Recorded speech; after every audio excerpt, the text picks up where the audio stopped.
우리는 예수님을 통해서 구원을 받았습니다. 그리고 우리가 이렇게 구원을 받았다는 것은 우리의 존재가 바뀌었다는 것을 말합니다. 그래서 존재가 바뀐 우리는 우리의 삶의 스타일 역시 바뀌어야지만 합니다. 하지만 여전히 우리는 예수님을 믿기 이전의 삶을 고집하고 있고 그 삶의 스타일대로 우리는 여전히 살아가고 있습니다. 그래서 예수님은 마태복음 5장에서 또 7장까지의 그 산상설교를 통해서 우리가 어떤 존재인지에 대해서 알려주고 있는데, 우리는 첫째 날 세상의 소금 그리고 세상의 빛이 되어서 이제 세상을 지키는 귀중한 존재가 우리가 되었다라는 것을 알게 되었습니다. 그리고 예수님은 율법을 폐하러 오신 분이 아니라 완전하게 하시는 분이며, 그래서 예수님의 제자인 우리는 율법을 지켜야 하는데 그것도 예수님께서 완전하게 하신 그 과격한 율법을 철저하게 지켜야 된다라고 예수님께서 말씀하셨고, 우리는 이틀 동안 그 말씀에 대해서 계속 보았습니다. 그리고 이러한 삶이 바로 구원받은 자의 삶이며 세상을 밝히는 삶이라는 것입니다. 그렇다면 우리는 구체적으로 이제는 이러한 존재가 되긴 됐는데 이제는 우리가 어떻게 살아야 되느냐 이거죠. 그렇잖아요. 어떻게 살아야 되느냐. 우리의 삶의 스타일이 도대체 어떻게 바뀌어야 되느냐. 여러분, 마태복음 5장 21절부터 7장 12절까지를 보면은 우리 삶의 스타일이 어떻게 바뀌어야 되는지에 대해서 예수님께서 쭉 설명하고 계시는데, 크게 두 부분으로 나눠서 설명을 하셔요, 예수님이. 첫 번째는 뭐냐면 인간관계에 관계된 그 부분, 거기에 설명하고 계시고, 두 번째는 뭐냐면 하나님과의 관계에 대한 부분으로 나누어서 예수님이 설명을 하고 계십니다. 그리고 오늘 우리가 함께 본 그 말씀, 마태복음 5장 21절에서부터 48절까지에 있는 말씀은 바로 인간관계 속에서 우리 삶의 스타일이 어떻게 바뀌어야 되는지에 대해서 예수님께서 말씀하고 계시는데, 즉 6개의 부분에, 크게 6개의 부분으로 나눠서 설명을 하고 계셔요. 이 6개를 신학적인 용어로 뭐라고 부르냐면은 6개의 반대 명제다 이렇게 부릅니다. 6개의 반대 명제. 이렇게 나오죠. 살인하지 말라, 간음하지 말라, 이혼하지 말라, 헛맹세하지 말라, 보복하지 말라. 그리고 마지막으로 뭐라고 말씀하시느냐, 원수를 사랑하고 그 원수를 위해서 기도하라 이렇게 말씀하고 계셔요.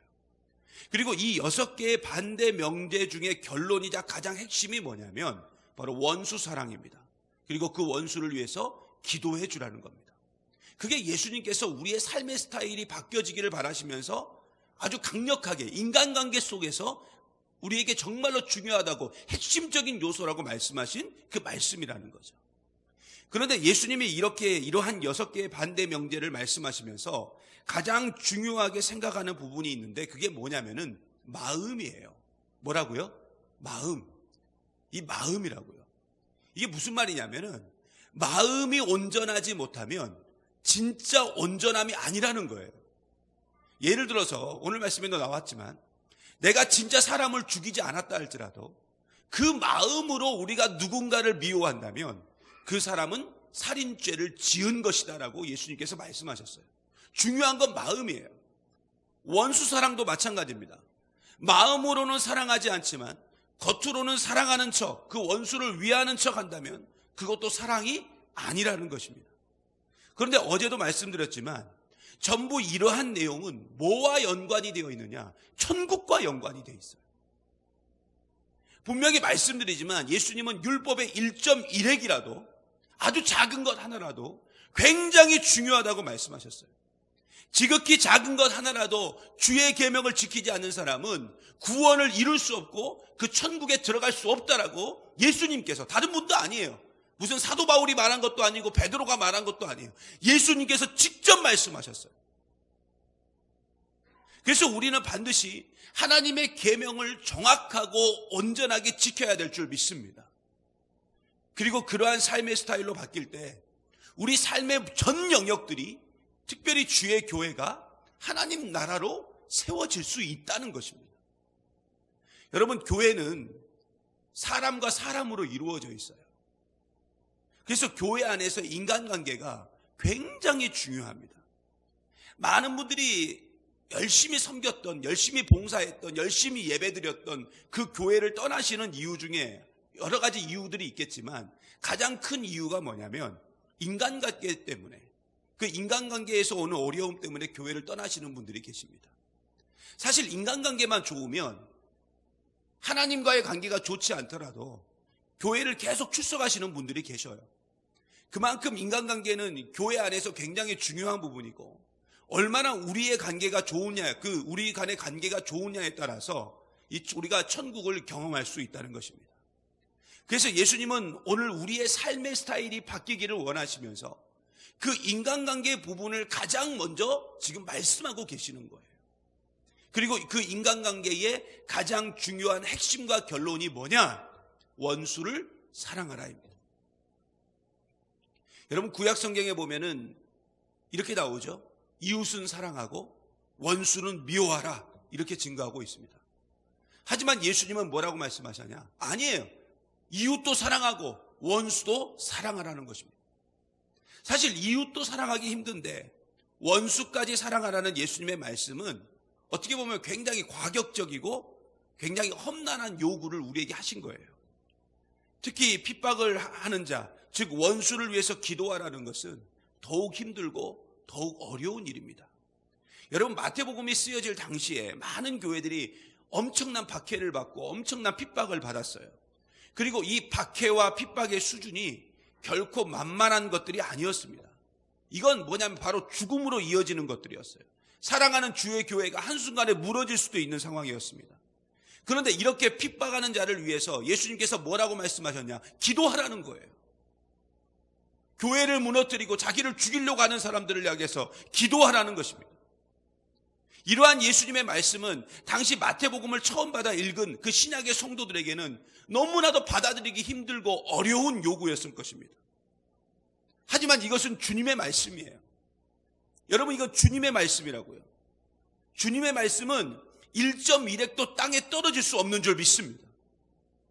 그래서 우리 역시 핍박하는 자를 위해서, 나를 미워하는 자를 위해서 우리가 기도해야 한다는 것입니다. 그게 바로 원수 사랑이에요. 그건 제 이야기가 아니에요. 예수님 말씀이라고요. 그렇다면 원수를 사랑하라는 말은 무슨 말일까요? 믿지만 그냥 사랑하라는 말일까요? 마음으로는 너무 미운데 행동으로는 사랑을 베풀어 주라는 말일까요? 여러분, 처음에도 말씀드렸듯이 예수님의 모든 시선과 예수님의 모든 초점은 우리의 행동도 행동이지만 어디에 가 있느냐? 우리 마음에 가 있습니다. 우리 마음에 가 있다고. 물론 싫어하고 미워하는 감정이 있어도 나름 잘 대해주는 것도 귀한 것입니다.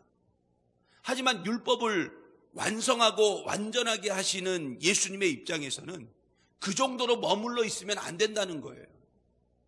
결국 원수를 사랑해야 한다는 그 마음으로부터 먼저 사랑이 우리 가운데 실천돼야 된다는 것입니다. 그래서 예수님은 원수 사랑 다음에 바로 너희를 박해하는 자를 위해서 기도하라, 이렇게 말씀하신 거예요. 그러므로 사랑과 기도는 같은 말이에요. 우리에게 큰 해를 끼친 원수와 같은 사람이 있다 할지라도 오히려 그 사람을 위해서 기도해 주라는 것입니다. 그래서 예수님이 말씀하시는 사랑은 마음으로부터 시작해서 행동까지 이르는 완전한 사랑, 완벽한 사랑을 지금 말씀하고 계셔요.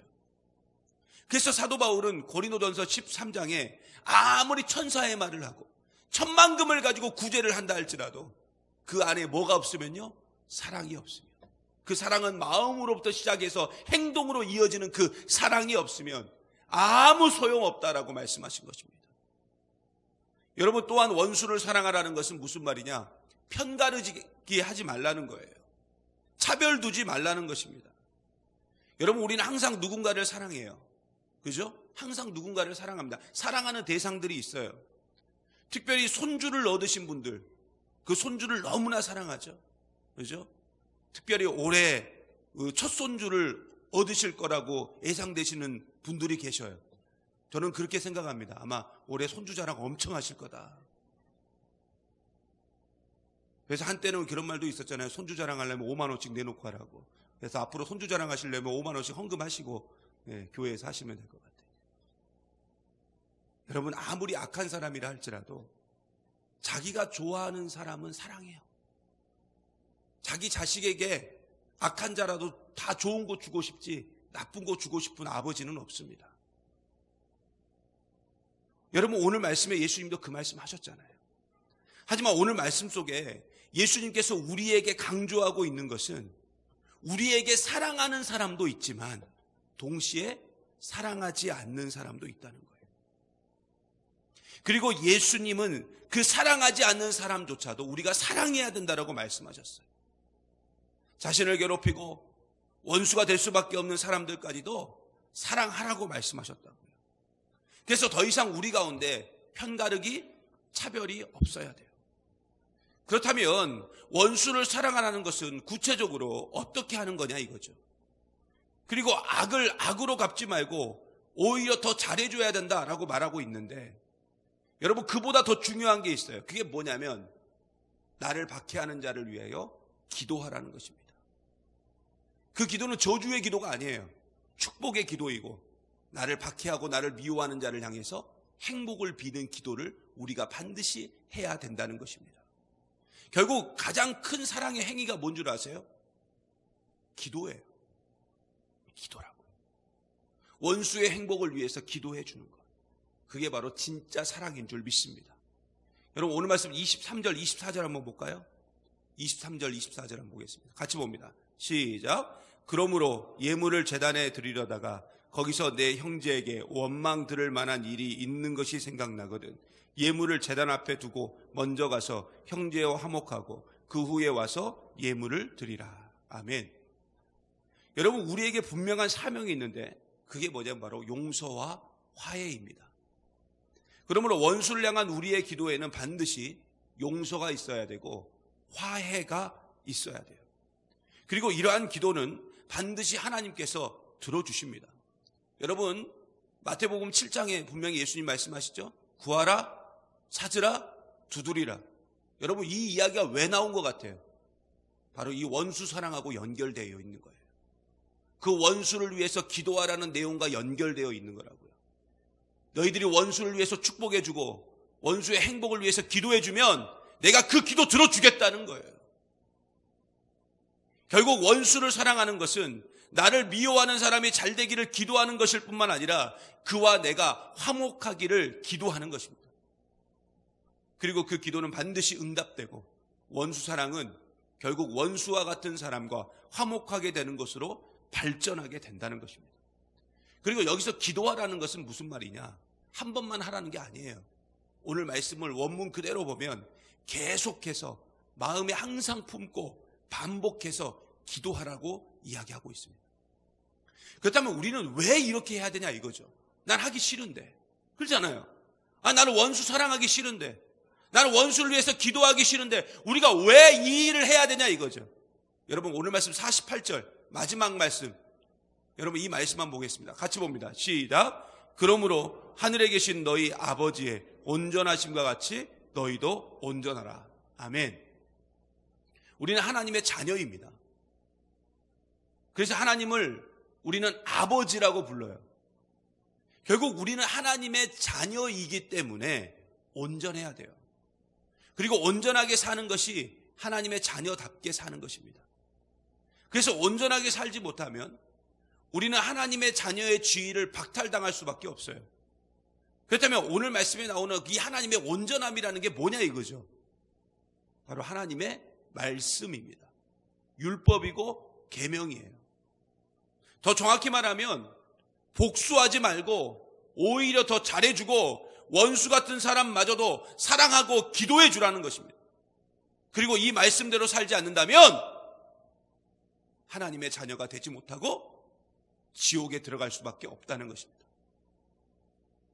그래서 마태복음 5장 9절에 예수님께서 이렇게 말씀하셨어요.